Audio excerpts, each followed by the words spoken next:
الله أكبر الله أكبر አሰላሙ አለይኩም ወራህመቱላሂ ወበረካቱ። እንደምን አላችሁ? ያው በዛሬ በኢትዮጵያ ኦርቶዶክስ ቤተክርስቲያን መምህር የሆኑ አባ ገብረ ኪዳን የተባሉ ግለሰብ የለቀቁትን አንድ ቪዲዮ እየተመለከትኩ ነበርና በዚህ ቪዲዮ ላይ በእስልምናና እንዲሁም በሙስሊሞች ላይ ያቀረቡት ትችት ትኩረት የሚስቡ ነው ስላገኘሁት ለሱ ምላሽ መስጠት አስፈላጊ ሆኖ አይቼዋለሁና ቢስሚላህ እንጀምራለን ማለት ነው። የመጀመሪያውን ክሊፕ ተመልክተን እንመለስ።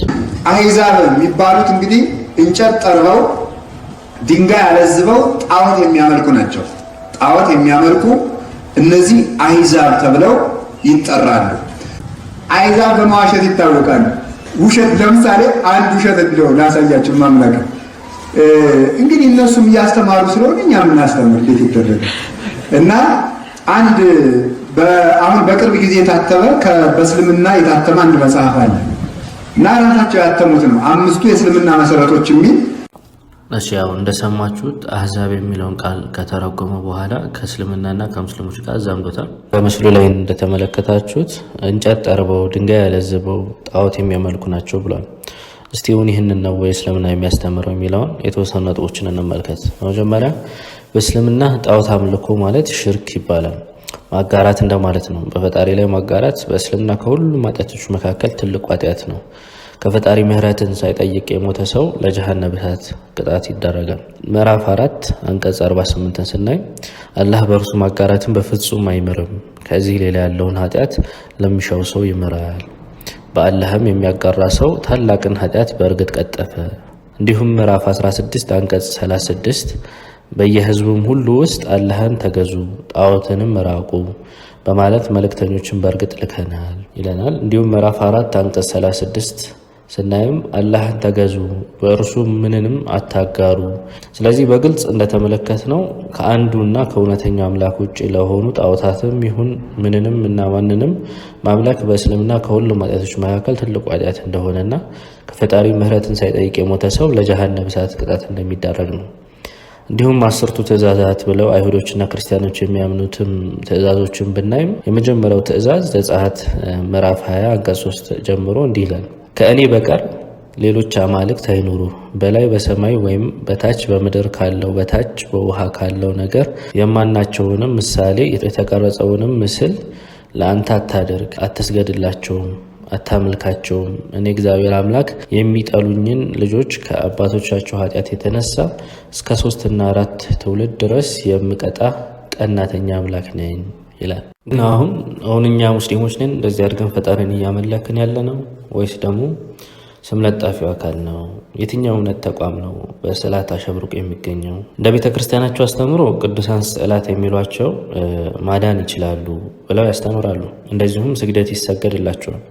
ለዚህ ማስረጃ ካላችሁ መጽሐፈ አሚን ወስርዓት በዶክተር ዘበነ ለማ ገጹ 291 ላይ ቅዱሳን ስዕላት እንዲህ ሲል ነበር የገለጻቸው። እግዚአብሔር መንፈሱን በስዕላቱ ላይ ስለሚያደርግ የሰዎች ልጆችን ልመናን ሰምቶ በእነርሱ ያድናል። ይህንን የሰማችሁትን ንግግር ከቁረይሽ ጣዖት አምላኪዎች ጋር እናነጻጽሩ። ነቢዩ መሐመድ ሰለላሁ ዐለይሂ ወሰለም በመጀመሪያ ከፈጣሪ የተሰጣቸውን መልእክት ካደረሱባቸው ህዝቦች ቀዳሚዎቹ የቁረይሽ ጣዖት አምላኪዎች ናቸው። እነዚህ ጣዖት አምላኪዎችና አጋሪዎች አላህ እነርሱንም ሆነ ሁሉንም ነገር የፈጠረ መሆኑን አይክዱም ነበር። አላህ ይህንን የእምነታቸውን እውነታ በቁርአን ገልጾታል። ሱረቱል ሉቅማን አንቀጽ 25 ላይ። ይሁን እንጂ እነዚህ ጣዖት አጋሪዎች ጣዖታትን ከአላህ ጋር ያቃርቡናል ብለው ያምኑ እንደነበር ሲገልጽ እንዲህ ነበር ያለው፣ ንቁ፣ ፍጹም ጥሩ የሆነው ሃይማኖት የአላህ ብቻ ነው። እነዚያ ከእርሱ ሌላ ጣዖታትን ረዳቶች የያዙ ወደ አላህ ማቃረብን እንዲያቃርቡን እንጂ ለሌላ እንይዛቸውም ይላሉ ብሎ ገልጾታል። እንግዲህ አሁን ተጨማሪ ኮንፍሊክት ቢትዊን ዘ ፕሮፌት መሐመድ ኤንድ ዘ ሙሽሪኪን ኦፍ ቁረይሽ during the Meccan period in Arabic literature ሚል መጽሐፍ ስለ ቁረይሽ ጣዖት አምላኪዎች ሲገልጽ እንዲህ ነበር ያለው፣ therefore it can be concluded that the Arabs idolaters was different from idolaters of other nations who in their worship of idols and images recognize the divinity of the said elements, while the Arabs in worshiping those elements never recognize the divinity and the supremacy of the idols but worship them as media only with the belief in God's supremacy over themselves ብሎ ነው የገለጸው። ስለ አረብ ጣዖት አምላኪዎች ሲናገር ከሌሎች ጣዖት አምላኪ ብሔሮች የተለዩ ነበሩ።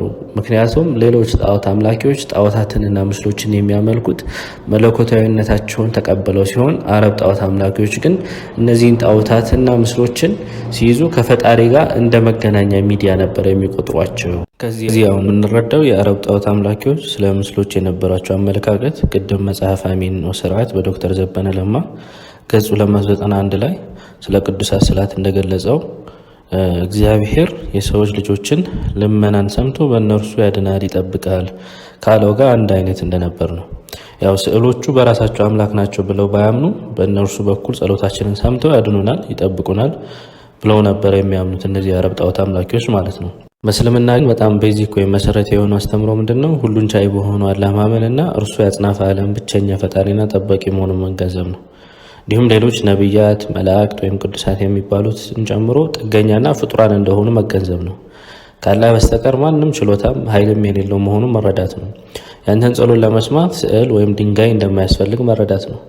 ሌላው በእስልምና አስተምሮ የሰው ልጆች አንድና እውነተኛ ከሆነው ከፈጣሪያቸው ጋር ካለምንም ሶስተኛ ወገን ጣልቃ ገብነት ቀጥተኛ የሆነ ግንኙነት ነው ያላቸው ብሎ ነው የሚያስተምረው። ይህን ለማየት ለምሳሌ ምዕራፍ 2 አንቀጽ 186ን ስናይ ባሮቼም ከእኔ በጠየቁኝ ጊዜ እንዲህ በላቸው፣ እኔ ቅርብ ነኝ፣ የለማኝን ጸሎት በለመነኝ ጊዜ እቀበለዋለሁ። ስለዚህ ለእኔ ይታዘዙ፣ በእኔም ይመኑ፣ እነሱ ሊመሩ ይከጅላቸዋልና ይላል። እንደዚሁም ምዕራፍ 50 አንቀጽ 16 ላይ ሰውንም ነፍሱ በሐሳብ የምታጫውተውን የምናውቅ ስንሆን በእርግጥ ፈጠር ነው፣ እኛም ከደም ጋኑ ጅማት ይበልጥ ወደ እርሱ ቅርብ ነን ይላል። እንዲሁም አንድ የነቢዩ ሰለላሁ ዐለይሂ ወሰለም ንግግሮችን ለመጨመር ኢብን አባስ ረዲየላሁ ዐንሁ እንዲህ አሉ። አንድ ቀን ከነቢዩ ሰለላሁ ዐለይሂ ወሰለም ጀርባ እየነዳው እንዲህ አለኝ፣ አንተ ልጅ ሆይ አላህን አስብ፣ እሱ ይጠብቅሃል፣ አላህንም ፍራ፣ ከአንተ ጋር ታገኘዋለህ። ስትለምኑ ለምንም ነገር ከአላህ ለምኑ፣ እርዳታም ከፈለጋችሁ ከአላህ እርዳታ ጠይቁ። አትርሚዚ ዘግቦታል ማለት ነው። አሁን እንግዲህ በቤተ ክርስቲያናቸው የቅዱሳን ስዕላት አስተምሮ በዚህ ብቻ አያበቃም። ስግደት ሁላ ይሰገድላቸዋል። ማስረጃው እዛው መጽሐፍ አሚን ወስርዓት በዶክተር ዘበነ ለማ ገጽ 290 ላይ እንዲህ ይላል። ለአምላክ ስዕል የአምልኮት ለቅዱሳን ስዕል የአክብሮት ስግደት ይሰገዳል ይላል። በመጀመሪያ ልታሰምሩበት የሚገባው ለአምላክ ስዕል የሚለውን ቃል ነው። ይህንን ንግግር ከኢሳይያስ ምዕራፍ 42 አንቀጽ 17 ጋር እናነጻጽረው። ኢሳይያስ ምዕራፍ 42 አንቀጽ 17 በጣዖት የሚታመኑ ግን ምስሎችን አምላኮቻችን ናችሁ የሚሉ ወደ ኋላቸው ይመለሳሉ፣ ፈጽሞም ይዋረዳሉ ይላል። የሁሉም አምላክ የሆነው ጌታችን አላህ ስለ ራሱ ሲነግረን ለይሰ ከሚስሊሂ ሸይኢ ወሁወ ሰሚኡል በሲር ነው ያለው። የሚመስለውም ምንም ነገር የለም፣ እርሱም ሰሚም ተመልካቹም ነው ያለን። ከእርሱ ጋር የምናመሳሰለው ምስልም ቅርጽም እንደሌለን ያስተማረን እንጂ ቀለምና ውሃን በጥብጠን የአምላክ ምስል ይህ ነው ብለን ከዛም አልፈን ተርፈን ደግሞ በእጆቻችን ላቀለምነው ስዕል እና ለቀረጽነው ምስል እንድንሰግድለት አልነበረም የፈጠራችን መልእክት። ምን ተመለከትን እስካሁን? ይህ ቄስ ወይም መምህር ሙስሊሞችን እንጨት ጠርበው ድንጋይ ያለዝበው ጣዖት የሚያመልኩ ናቸው ሲል አድምጣችሁታል። ነገር ግን እኛ ሙስሊሞች ለፈጣሪ ምስልም አምሳያም ቢጤም የለውም ብለን እንደምናምን በማስረጃ ተመልክተናል። በተቃራኒው ግን ይህንን ትችት ያቀረበው የሚሰነዘረው ግለሰብ ፈጣሪም በቀለምና ውሃ በጥብጦ የአምላክ ምስል ይህ ነው ብሎም እንደሚያመልከው እና ደግሞ ለዚህም ስዕል እንደሚሰግድ ተመልክተናል። ማን የጣዖት አምላኪን መንገድ እየተከተለ እንደሆነ ግልጽ ነው። እንቀጥላለን። አሁን የሚቀጥለውን ምስል ደግሞ ተመልክተን እንመጣ።